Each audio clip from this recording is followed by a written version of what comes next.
السلام عليكم ورحمة الله وبركاته. فعل الخير الإلكتروني وعلاقات الحب الفاشلة وجهان لعملة واحدة، وجهان لعملة الابتزاز. فعل الخير الإلكتروني، ركزوا، وعلاقات الحب الفاشلة. مثلا أوضح لكم وأحاول أن أنا أختصر الفيديو.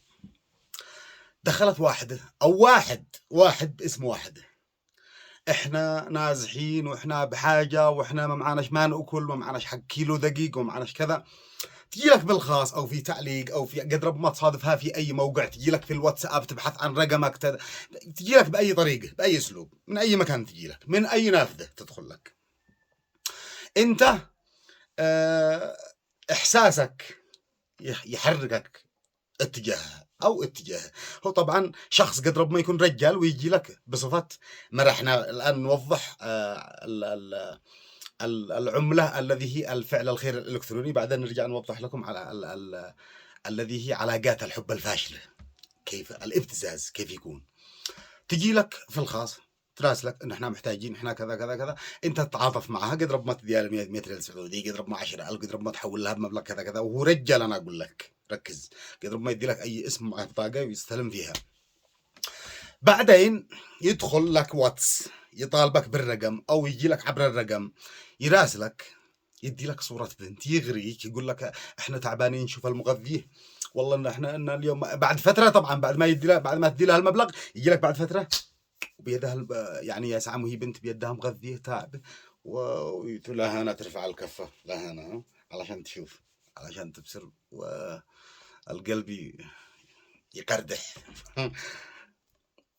تبصر الصوره ويغريك، ومن كلمه على كلمه وتدخلوا في علاقات، وبعدين يخلوك تتصور او يخلوش تتصوري من هذا، وبعدين ابتزاز، وهي بالاخير تلاقيها عصابه، ومن هنا يبدا الابتزاز.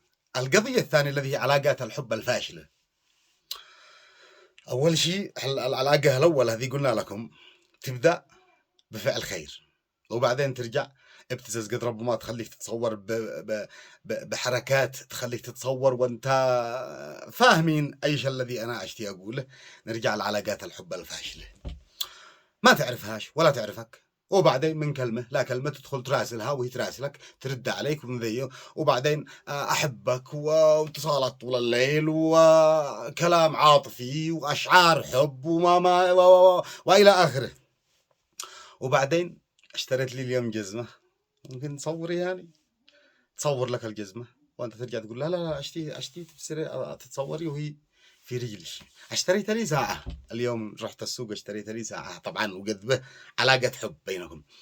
اشتريت لي ساعة، اسكي صوريها، تصورها لا صوريها بيدش، صورها بيدها، ومن صورة على صورة، لا ما تصور وجهها، وبعدين تصور كل شيء، وبعدين تستمر العلاقة. إذا ما حصلش نصيب أو إذا حصل يعني اختلاف بين الطرفين، يرجع الشخص المحب يرسل صورها، تذكري هذه الصورة، تذكري هذه المحادثة، تذكري كذا كذا، تذكري كذا كذا، ويحاول يبتزها أو يردها للكلام التافه والحب التافه والعلاقة التافهة بالصور هذه أو بالمحادثة حقها.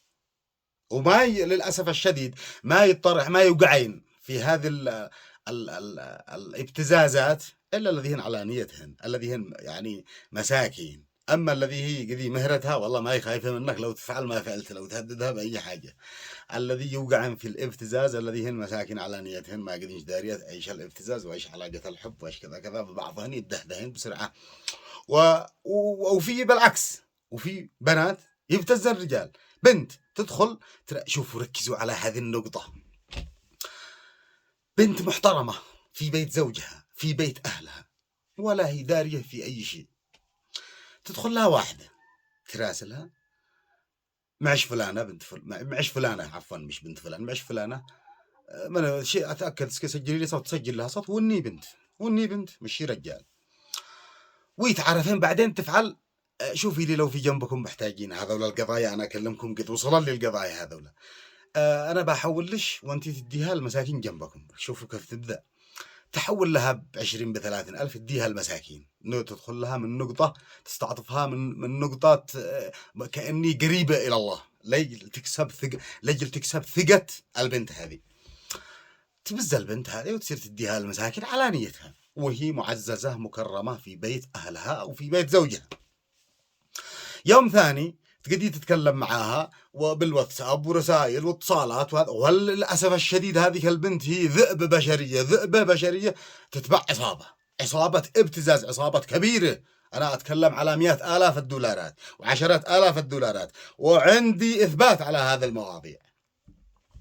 تدخل هاي الشيء قدي ايش تطلب تلاقيها، وين بيتكم، وين انت ساكنه، وتصير لها عندها للبيت، وبعدين يخرجين ويجين. صاحبتي بنت ما داري ايش الموضوع وايش النوايا، وبنكلمه. الباقي اكيد انتوا الان قد انتوا فاهم لها باقي القصه، فاهم لها. يعني ترجع تصورها وهي مش عارفه، تخرج وياها، بعدين تعرفها على شباب، ترجع تعرفها على شباب، وهكذا. وبعدين هاتي الذهب، هاتي الزلط، هاتي ولا هؤلاء صورش نديهن لزوجش. والبنت تخاف على بيتها، على سقفها لا ينهد فوق راسها. حذاري بنت ما تعرفيهاش. أني إذا قالت لش أني فلانة بنت فلان وتعرفيها، بنت خال، بنت عم، بنت جد، بنت جده، بنت عمه، بنت خاله، كلميها. ما تعرفيهاش، الحظر سيد الموقف.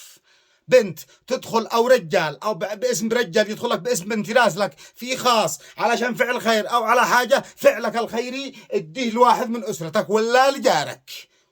الحظر سيد الموقف قبل ما توقع في مصيبة. تدخل لش واحدة تكلمش ما تعرفيهاش، ايش قلنا؟ حظر. الحظر سيد الموقف هنا. علاقات الحب كل واحد معه مكالف. إذا ما دخلت، إذا فصلت معك، فكرت رجع لها عقلها وفكرت تلغي العلاقة معك. ليش تدخل تبتزها بالمحادثات أو بصورها الذي أنت يا كلب تخليها تتصور؟ ولا المفروض تعامل؟ قد وقعتوا في حب، خلاص سير اخطبها وتزوجها وعاملها زي ما تعامل واحد من مكالفك يا تافه. قد وقعت وحبتك، اسأل عن أهلها وسير تقدم لها وتزوجها، ولا عير رد في واحدة من مكالفك يا تافه. أنت لما تدخل يا أخي قبل ما تدخل تكلم بنات الناس، هل ترضى أن واحد يدخل يكلم واحدة من مكالفك؟ رد علي ترضى هالواحدة من مكالفك؟ المهم باختصار شديد، الابتزازات، قضايا الابتزاز كثير والله. لو نجلس من ذا الحين للصبح، وفي 1000 طريقة أو 1000 مدخل لمدينة الابتزاز. أنا أسميها مدينة الابتزاز، ويا عذابي بعدين في 1000 طريقة للمبتزين يجولك. التعارف الإلكتروني أصبح من أخطر من الكيماوي على المحترمين والمحترمات. تحياتي، وترقبوا إن شاء الله أقوى قصيدة بخصوص الابتزازات هذا. تحياتي.